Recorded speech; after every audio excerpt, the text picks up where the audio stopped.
Welcome to exception handling in Java.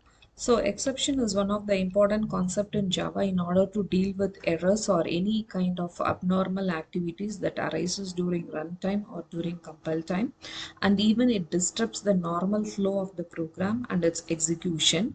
Usually exception is nothing but an object which is thrown during the runtime. So what is mean by exception, or what are all the types of errors which happens is, first type of error which happen is syntax error.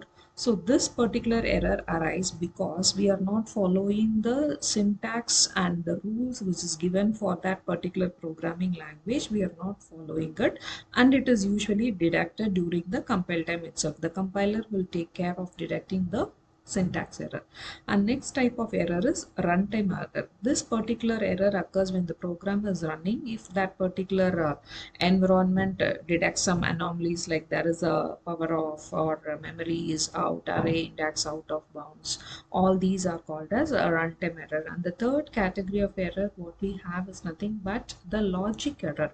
So logic error is nothing but this particular error occurs when the program doesn't perform the way what we have accepted. Say for example, suppose we are writing a program to add two numbers, it is not going to add two numbers, the result might be something else. So that is nothing but we are doing mistake in logic. So these are all the three categories of errors which we face it during the programming.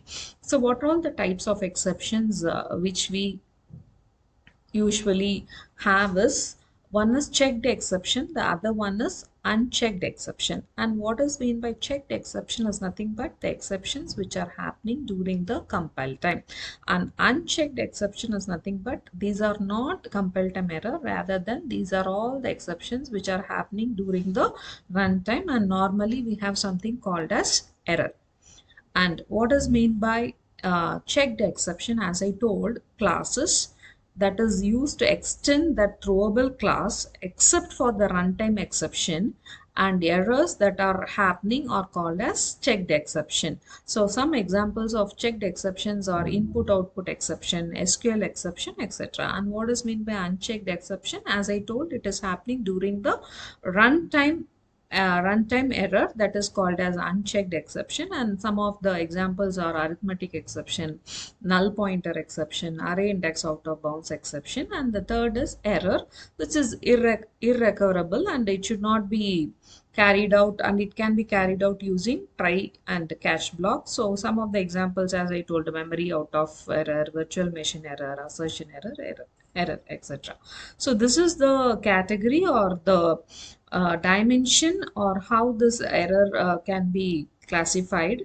So first we create anything, for anything in Java we create object. So object, and it imports the class called as throwable. In throwable class we have two types of classes, one is the exception class, the other one is the error class. So inside exception only we have a lot many exceptions, like class not found, these are all input output, AWT, these are checked exception. And the second category is runtime exception. There we have all this arithmetic exception, null pointer exception. And the second category coming to throwable is your normal error, where we have this linkage, virtual machine error, and many more errors.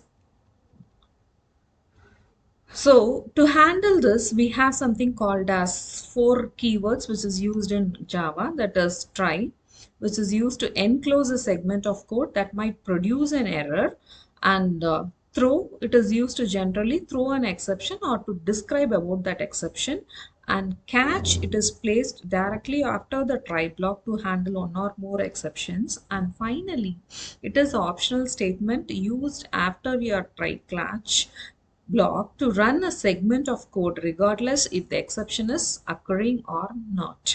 So try and catch block is must to in order to carry an exception. And if you want to generate an exception to describe about the instance, I have to use the throw class. And whether the exception is occurring or not, if you feel like some lines of code has to be executed for sure, you can use the finally block. So this is the syntax of a try catch block. And finally, so try, there is no limitation, any number of catch blocks can be there. So in this particular, one try and two catch block is there, depend on the exception, the particular catch block will